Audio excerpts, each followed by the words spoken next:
Hello, আসসালামু আলাইকুম everyone. শুরু করতে যাচ্ছি সঙ্গীন প্রণয়াসক্তি। লিখেছেন সুরাইয়া রাফা। ভালোবাসা একটি 4 অক্ষরের বিশাল অর্থবহ তাজা অনুভূতির রাজ্য।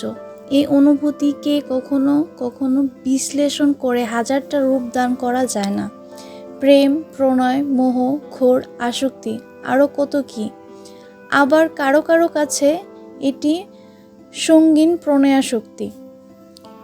ভালোবাসার বিশ্লেষণ যেমন সবার কাছে এক নয়, তেমনি ভালোবাসার ধারণাটাও ঠিক একরকম নয়। কিছু মানুষের ভালোবাসা সদ্য ফোটা ভৃঙ্গরাজ পুষ্পের ন্যায়, আকর্ষণীয় আর সুরভিত। তাদের হৃদয়ের আদ্যপান্ত মিলনে ঈর্ষান্বিত হয়ে কত প্রশংসাই না করে মানুষ।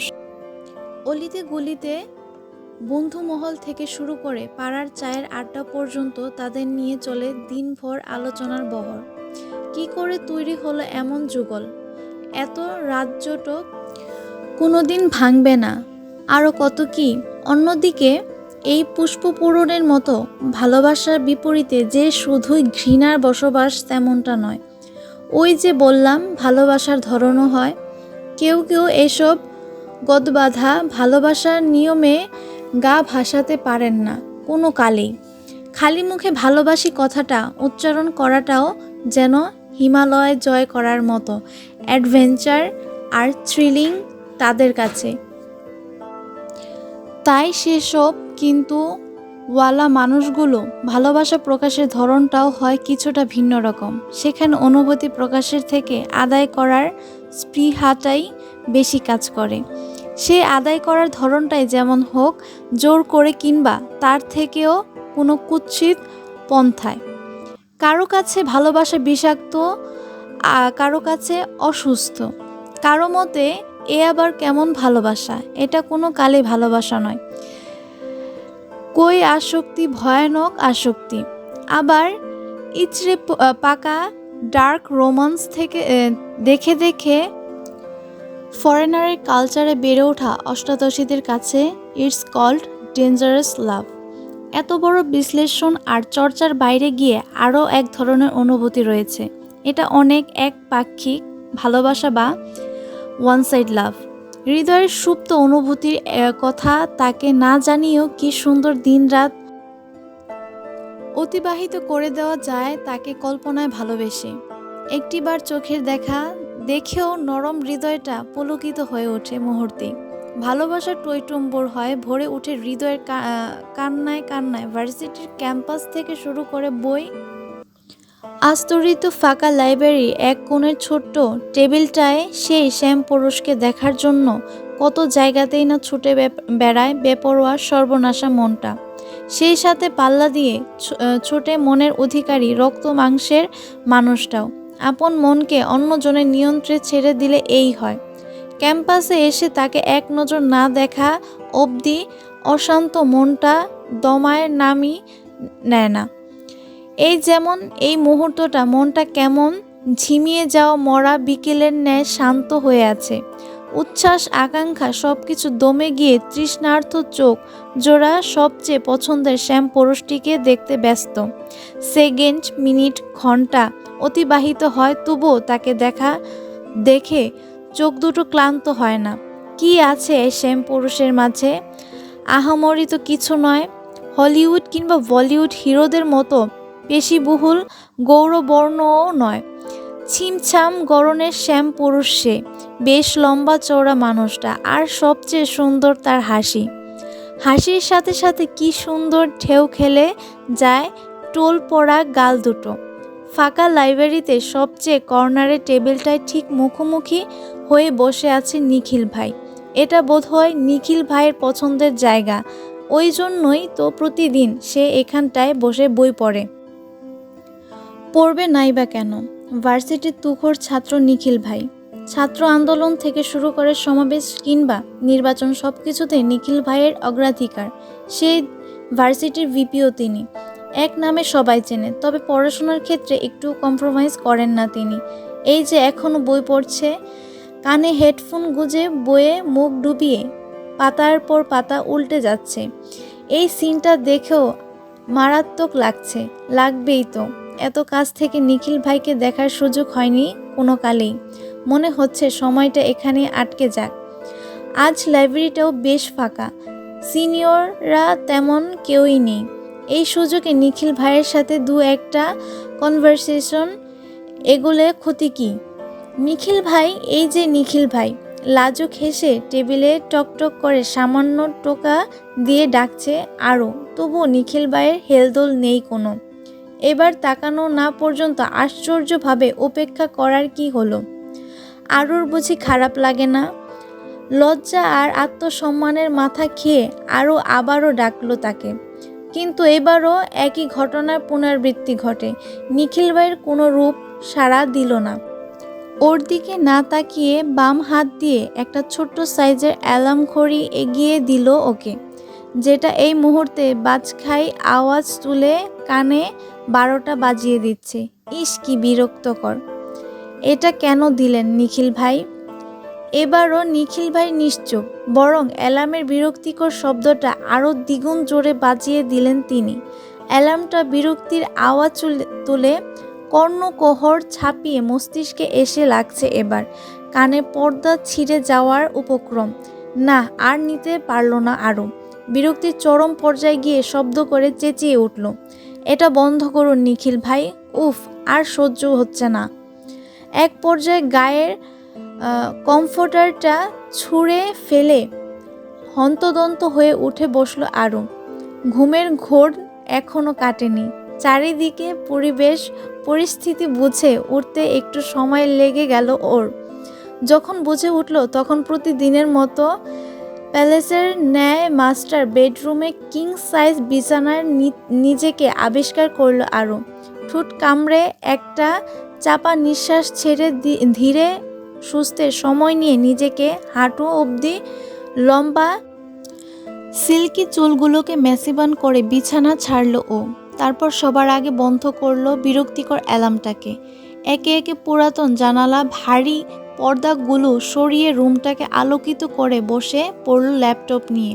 তারপর সেই বিরক্তিকর কাজ, মেল পাঠানো। গত 1 বছর ধরে এটা ওর রুটিনে রূপান্তরিত হয়েছে। আপা যে কেন বুঝতে চায় না কে জানে। আবারও ভেতরে আহত বাতাসকে নিঃশ্বাসের মাধ্যমে নিংড়ে বের করলো আরও। মেল পাঠানো শেষ হলে শক্ত কাঠের চেয়ারটায় গা এলিয়ে দিয়ে উদাসীন চোখ বাইরে চাইল আরও। ওর পরনে কোনো দামি পায়জামার সেট নয়, বরং সিম্পল প্লাজো আর একটা ওভারসাইজ টি শার্ট। সাধারণ বাঙালি মেয়েরা যা পরে ঘুমায় আর কি। এই রুমে বিশাল জানালার কারুকাজ করা লৌহ গার্ড গড়িয়ে যত দূর চোখ যায় শুধু বাগান বিলাসের ছড়াছড়ি। এখন বসন্ত চলছে, তাই একটু বেশি সুন্দর লাগছে বাড়ির ফ্রন্ট ইয়ার্ডটা। পুরান ঢাকায় যতগুলো প্রাচীন আর নাম করা বাড়ি আছে তার মধ্যে এই বাড়িটা অন্যতম। লোকমুখে শোনা যায় এ বাড়ির পূর্বপুরুষরা নায়েব গুমস্তা ছিলেন। পরবর্তী প্রজন্মে জমিদারি প্রথা বিলুপ্ত হয়ে গেলেও এদের বংশ পরম্পরার নেতৃত্ব আর আভিজাত্য ভাবটা রয়েই যায়। তাই তো যুগের পর যুগ, প্রজন্মের পর প্রজন্ম সবাই রাজনৈতিক কর্ণধার হয়ে নাম লিখিয়ে এসেছেন। এই বাড়িটা ঠিক কোনো প্রজন্মের জানা নেই অরুর, তবে বাড়িটা বেশ পুরনো। প্রায় 10 বিঘা জমি নিয়ে তৈরি এই বাড়িটা। ছোটোখাটো ড্রিম হলিডে বললে মন্দ কিছু হবে না। মহিলাদের সদর দরজা গেট অবধি যেতে মিনিট 10 টাইম লেগে যায়। ধীরে সুস্থে হাঁটলে তার চেয়েও বেশি। তারপর চোখে পড়ে অযত্নে ইতিউতি বেড়ে ওঠা বাগান বিলাসের ঘেরা দানবাকৃতির বিশাল গেট। তাতে মার্বেল পাথর দিয়ে গুটি গুটি অক্ষরে লেখা কৃত্তিক কুঞ্জ। বছর 30 আগেও বাড়ির নাম কিংবা গেটের চেহারায় ভিন্নতা ছিল, কিন্তু 30 বছর আগে এ বাড়ির ছোট কর্তার জন্মের পরই তার দাদা সাহেব একমাত্র আদরের নাতির নামে বাড়ির নাম পরিবর্তন করেন। ইট পাথর আর লোহায় ঘেরা গেটটাকে সর্বা বিদায় জানিয়ে মার্বেল পাথর গেট নির্মাণ করেন, সেই বাড়ির নাম পরিবর্তন করে রাখেন কৃত্তিক কুঞ্জ। সময় পাল্টেছে, সময়ের তালে তালে বদলে গেছে কর্তৃত্ব আর আভিজাত্যের মোড়ানো মানুষগুলো। একে একে খালি হয়েছে কৃত্তিক কুঞ্জ। তাদের দাম্ভিকতা কিংবা রাজনৈতিক অবদান এখন কেবলই লোক মুখের বুলি মাত্র। এত কিছু বাদ দিলেও রিয়েল এস্টেট বিজনেস নিয়ে এই পরিবার এগিয়েছে অনেক দূর। দেশ ছাপিয়ে বিদেশের সগৌরবে দাপিয়ে বেড়ায় এদের পারিবারিক বিজনেস। সবাই এক নামে চেনে। দেশীয় পণ্যের 30% যোগান এদের পারিবারিক ব্যবসা থেকে আসে। শুধু উচ্চ পদস্থান নয়, স্বয়ং সরকারও আজকাল মুখে লাগাম দিয়ে কথা বলে এদের সাথে। আনফরচুনেটলি এই পরিবারে শুধু টাকাই আছে, পরিবার বলে কিছুই নেই, আফসোসের সুরে বলে ওঠে অরু। তখনই নিচতলা থেকে অনুর রাজভারী কণ্ঠস্বর শোনা গেল, অরু, এই অরুর বাচ্চা, খেতে নাম। আমি কি এখন পালকি নিয়ে আসব? হসপিটালে যেতে দেরি হলে তোর খবর আছে। শুনেই বোঝা যাচ্ছে বেজায় চটে আছে সে। অরু দ্রুত চেয়ার ছেড়ে দেওয়ালের ঘড়িটার চোখ রাখল। 9:35। এই রে, হাবিজাবি ভাবতে ভাবতে সময় শেষ করে ফেলেছি। তার উপর আজ আবার ভার্সিটি যাওয়ার প্ল্যান আছে। নিচে গেলে আপা নির্ঘাত কথা শুনিয়ে পেট ভরিয়ে ফেলবে। এখন কি করি? বিশাল হলরুমের এক কোণে রান্নাঘর, তার পাশে ছোট একটা ডাইনিং, 4 জনের মতো বসার জায়গা হবে। সেখানে খাবার সাজাচ্ছে অরুর বড় আপা অনু। এই বাড়ির কোনো কিছুই না পারতে ব্যবহার করে না অরুরা। যতটুকু না করলেই নয়, ঠিক ততটুকুই ওরা অধিকার খাটায়। অনু খাবার সার্ভ করতে করতেই রেডি হয়ে নিচে নেমে অরুর পরনে সেটে আসে টপস আর স্কার্ট, হাতে পুঁথি দিয়ে তৈরি বানজারা ব্যাগ। অরুকে দেখেই মেজাজ খারাপ হয়ে গেল অনুর। অরুর পরিপাটি রূপ দেখে তেতিয়ে উঠল মস্তিষ্কটা। রাগের বহিঃপ্রকাশ ঘটল অরুর চেয়ারে বসার সঙ্গে সঙ্গে। এতক্ষণে আসার সময় হলো তোর? রুমের দরজা আটকে কি করিস এত? তোর জন্য আমার হসপিটালে যেতে কতটা দেরি হয়ে গেল দেখলি? অরু রুটি আর ডিম রোলে কামড় বসাতে বসাতে বলল, রেডি হচ্ছিলাম আপা, প্রতিদিনই তো রেডি হতে লেট হয়। আর রেডি কেন হয়েছিস? কতবার বলছি ভার্সিটিতে যাওয়ার দরকার নেই, আমি একা এত কিছু সামলাতে পারছি না, হাঁপিয়ে উঠেছি আমি। নিঃশ্বাসের পাল্লা ভারী হয় অনুর। অনুর হাজারটা অভিযোগও অরু নিশ্চুপ, শুধু ছোট করে প্রশ্ন করে, মা এখন কেমন আছে আপা? অনু আবারও ঝাঁজ নিয়ে বলে, সেটা নিজে গিয়েই বরং দেখে আয়। আমার দেখতে ভালো লাগে না আপা, বড্ড কষ্ট হয় মাকে এভাবে নিথির হয়ে শুয়ে থাকতে দেখতে। হসপিটালের ডেটল আর হেক্সাসোল এর গন্ধের দম বন্ধ হয়ে আসে আমার, শ্বাস নিতে পারি না আমি। অরুর কথায় অনু আড়ালে নিঃশ্বাস ছাড়ে। মায়ের অসুখের পর থেকে ওর ডান পিঠে দুরন্ত বোনটা নিজেকে অনেক সামলেছে।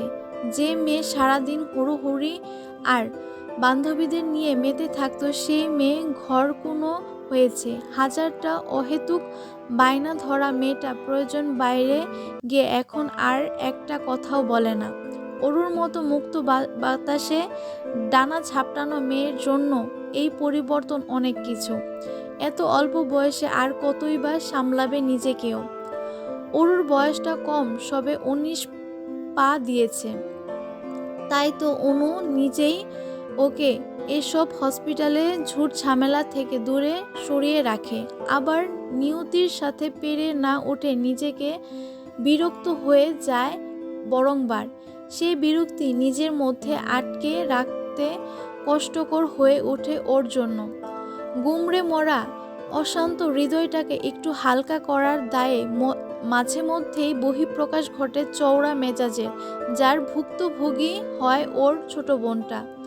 অনু নিজেকে বহুবার বুঝিয়ে আর যাই হোক ছোট বোনের উপর রাগ ঝাড়বে না। কিন্তু দিন শেষে মায়ের